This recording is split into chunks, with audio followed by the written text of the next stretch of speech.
YouTube? Hope you're all having a fantastic weekend. Today, we are going to cover Gangplank, the Saltwater Scourge. They can pay in gold or blood. Top lane Gangplank is by far one of my favorite champions to play, and I can't believe I don't even have a guide for it yet. It's about time I do so let's hop right into her. There's a reason Gangplank is often referred to as the greedy pirate, and it's because you're pretty much always going to top the gold chart. You get bonus gold when you last hit minions with your parlay, and you even get that bonus gold when you harass enemy champions with the parlay as well. When you combine both of these, Gangplank is often able to hit his item spikes before other champions, meaning you generally have a pretty good lane phase. You have a great way to remove debuffs and CC with your W, and you have great wave clear with your E. You can then use that E or your global ultimate to slow people, which is a really nice thing to have on a champion as well. He's one of the best split pushers out there because he's generally pretty strong at dueling people, but he has a global ultimate which can add a ton in team fights when he's not even there. All in all, a pretty solid champion, which is why a lot of the websites out there consider him a god or tier 1 champion. Now he's still got a bunch of cons, the first one being he's generally pretty damn squishy, especially for a top laner. We get a lot of damage items with a lot of crit on top of it to make our parlay do a massive chunks of damage. This means if people get on top of us, we're going to die insanely quickly, but at least we are able to remove debuffs and CCs, making us a little bit stronger. Another downside, well, we don't really have an actual escape. Sure, we can remove debuffs and CCs, but we don't have a gap creator like, say, an Ezreal Arcane Shift. This means if we do get caught out, even if we can remove 1 CC, we'll often die pretty damn fast. For our Masteries, we go 12 Ferocity and 18 Cunning, and the 3 things worth noting are the bottom 3 things in Cunning. So first would be Bandit, and you would kind of think, why the hell do you take Bandit on a top laner? You're not a support champion. Well, it's because of parlay. You are considered a melee champion, and when you parlay a target, you will get that 10 gold for hitting that enemy champion. Now you should be focusing on last hitting with your parlay since you do get the Silver Serpents and the extra gold, but any opportunities you have to hit the enemy champion with your parlay,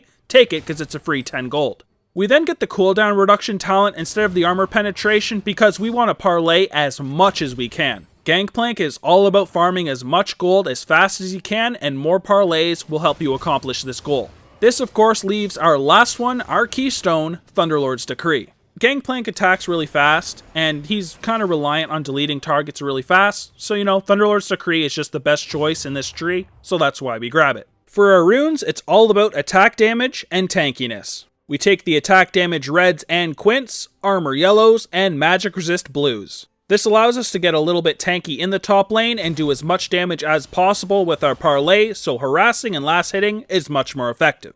Other than that, no real alternatives at all. We do get 45% CDR in our item build very easily actually, so we don't need those as our blues. These are the best choices for your runes. For our summoners, we always take Flash, and then we pick either Teleport or Exhaust. Now Flash is basically just overpowered, and you take it on every single champion except for those ones that are very mobile, and you want to take the movement speed from Ghost instead. It's great for escaping, yada yada yada, it's great for offensive uses, for flashing forward, yada yada yada, it is a great summoner. Teleport is then a great option as well because it allows you to make it to team fights when you're split pushing. Just a very generic thing top laners do, but Gangplank does have his very strong global ultimate, so it's not really that necessary. Exhaust is my personal favorite for a summoner spell. Here are my 4 most recent played Gangplank games. I always play a ton of the champion before I actually make a guide, just so I know exactly what I'm talking about. As you can see, I took Exhaust in every single game, and I had a relatively good score. I was against things like Jax one game, Irelia one game, Fiora one game, and I don't remember what the other one was, but either way, it was against those high damage champions, and Exhaust absolutely shut them down. Having the teleport disadvantage is honestly, like I was talking about, not really that big of an issue. If you can position your ultimate properly, you can do absolutely devastating damage to the enemy team and contribute a shitload without even being there.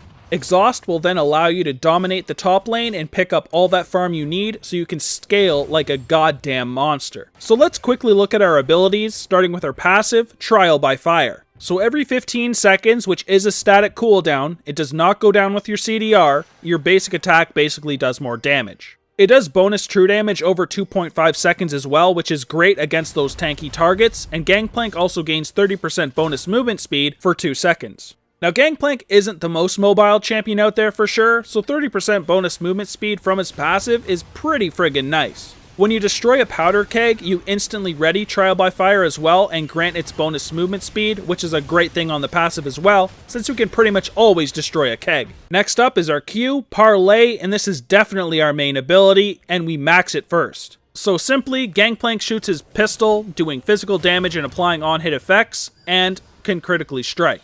It has a 100% bonus AD ratio, which is insanely high and is the reason we can chunk the crap out of targets with our Parlay. Now if Parlay kills its target, Gangplank plunders gold and silver serpents, which can later be used to upgrade Cannon Barrage. The plunder amount is between 2 and 6 gold, so we need to get as many points as possible in this so we can get more gold from killing things with Parlay.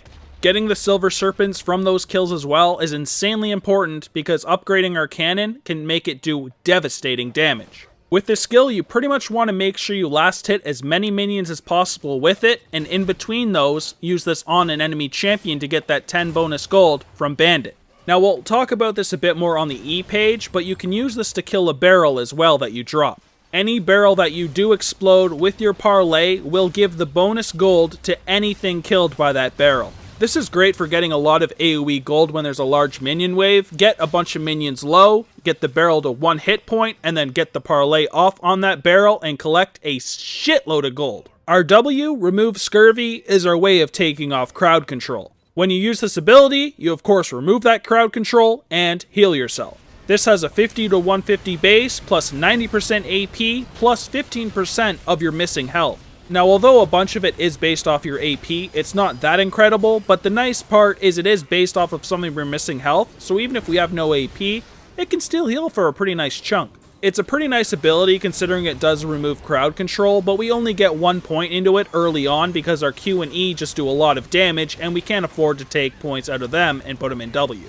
Now, as a good Gangplank, you're going to have to kind of keep track of what abilities have been used in team fights, so you know when you want to use Remove Scurvy. You don't necessarily want to use it on any crowd control you get if it's insanely short duration, just to get into a big CC later on and die. Now our next ability is our E, Powder Keg, and it's probably the hardest ability to learn how to use properly. The passive is very simple. You gain a charge of Powder Keg periodically, up to a maximum of 3 at one time. When you activate it, you drop a keg which has 3 health and takes 1 damage each time Gangplank or an enemy champion attacks them, and passively lose 1 health every 2 to 0.5 seconds, which of course is based off of the rank, but it can only go down to 1 passively. It'll sit at 1 for the rest of the duration, which can be up to 60 seconds. If the enemy champion scores that last hit though, they do gain 10 gold, so try to not let the enemy champion kill these over and over again, because that adds up after a while. So if you trigger that last hit, there's splash damage in that area of effect to the surrounding enemies, which slows for 2 seconds.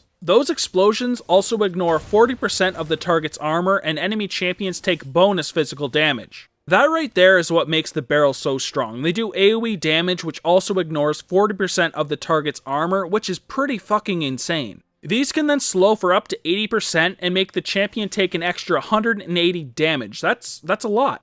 If you also have other kegs attached to the keg you blow up, they blow up as well, so it can actually have a decent range. So when you're in the top lane, if you're against like a melee champion, you can kind of drop this in the minion wave, and when they do come in for last hits, detonate it and trade a shitload of damage. Now this can even work against ranged top laners as long as they don't have a really long range. You can yet again have a barrel in the minion wave that you're kind of protecting, and when they move, you can drop a barrel near them, blow up the one under you, and still hit that champion from range. So for the last part of this ability, like I did mention on the Q part, if Parlay was used to detonate the powder keg, the explosion plunders every enemy it kills. Now these kegs do pretty good damage, so you can pretty much hit every minion once in the early game, have the keg brought down to 1 hit point, parlay it, and kill every minion, gaining all of that parlay gold.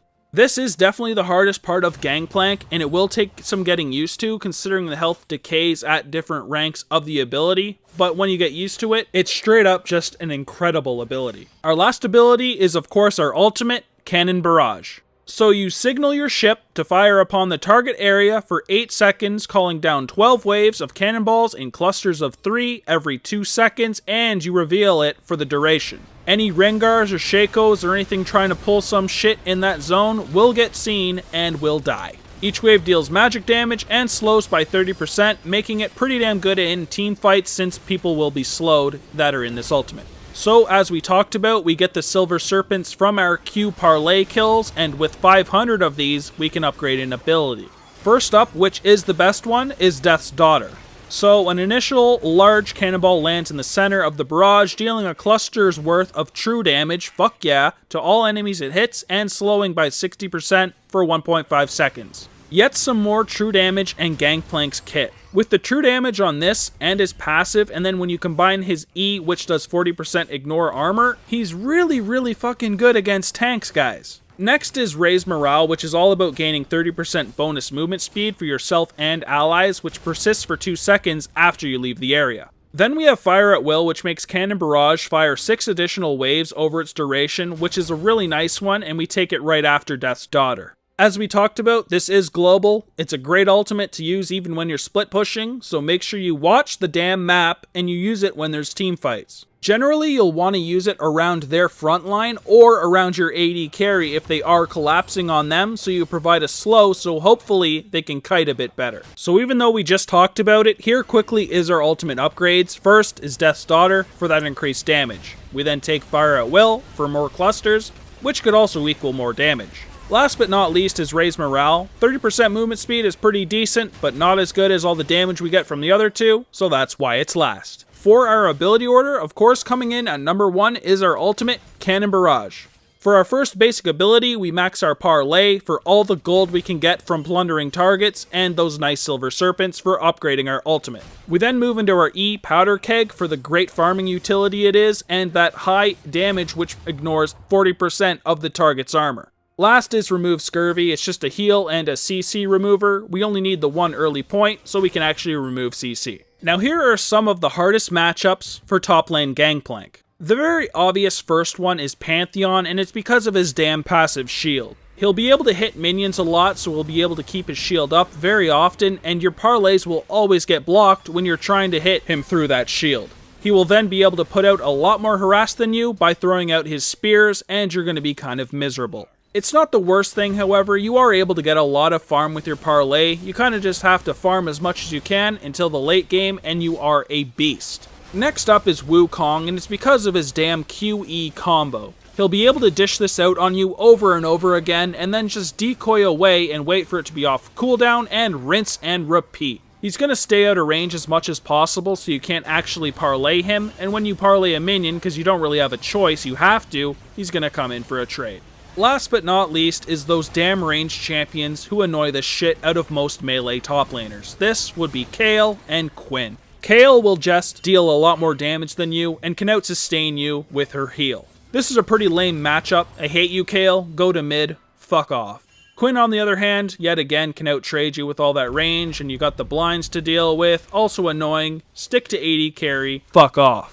You'll hopefully still be able to out-farm them with your parlay, so just wait for your item spikes and your Trinity Force and whatnot, and then go in for trades. Early game, it's pretty much just prioritizing your last hitting with your parlay, and hitting enemies when you can with your parlay as well, for some bonus gold from Bandit. Silver Serpents are also insanely important, as your first 2 upgrades on your ultimate are very strong, so you really have to make sure you're getting those parlay kills. Keep in mind that any barrel that is killed by a parlay will give that AoE bonus gold, so when you are seeing a very large minion wave, make sure you're doing this. You're pretty squishy, so you want to stay out of range as much as possible and just parlay from a distance. When you're level 6, make sure you're paying a lot of attention to the map and look for any engagements where you think you could land a kill with your ultimate. This can get even your own teammates snowballing, as it can help them land kills, and getting free assists is always a nice little bonus gold for yourself. In the mid game, you want to start trying to roam and help any lanes that are having trouble. Make sure you're participating in your team fights with at least your ultimate, but make them to them as well if possible. In those team fights, make sure you're trying to detonate some barrels to do all of that AoE damage, apply slows, and ignore a shitload of armor.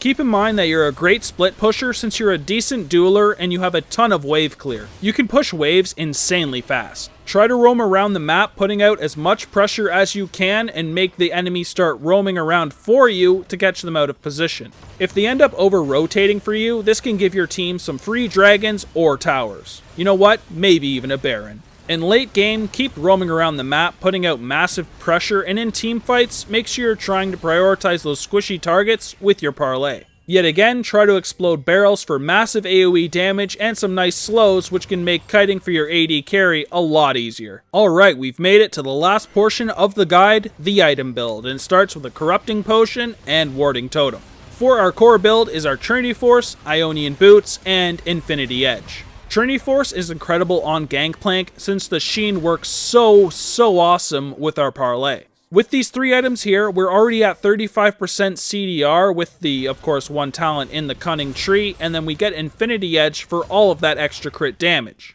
We itemize very well, and we have a great choice of offensive options, and I've put them in my personal favorite order. Yumu's Ghostblade, right off the bat, great active, and hey, we're cooldown reduction capped already. Awesome. Phantom Dancer's great because it gives us movement speed, a lot of critical chance which makes our parlay crit more often and do large chunks of damage. LDR is of course great because armor penetration is great late game. We love killing tanks and this lets us do so. Mortal Reminder would then be a great alternative to this item if we needed the Grievous Wounds, and Static Shiv is also a good alternative over the Phantom Dancer, but I do prefer the Phantom Dancer.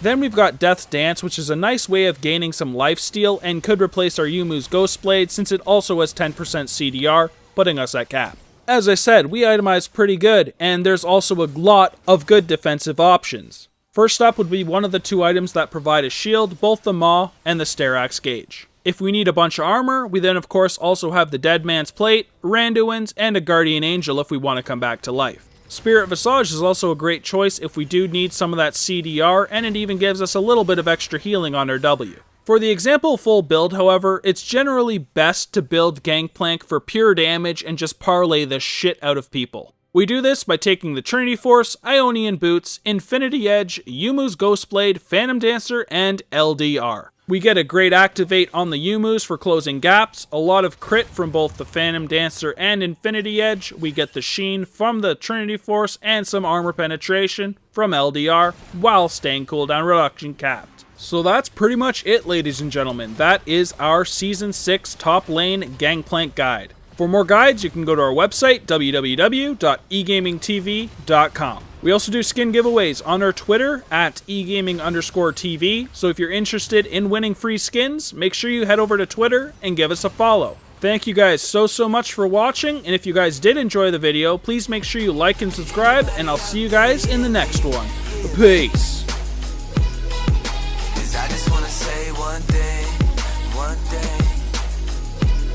Right now my hands and my soul have gotten filthy.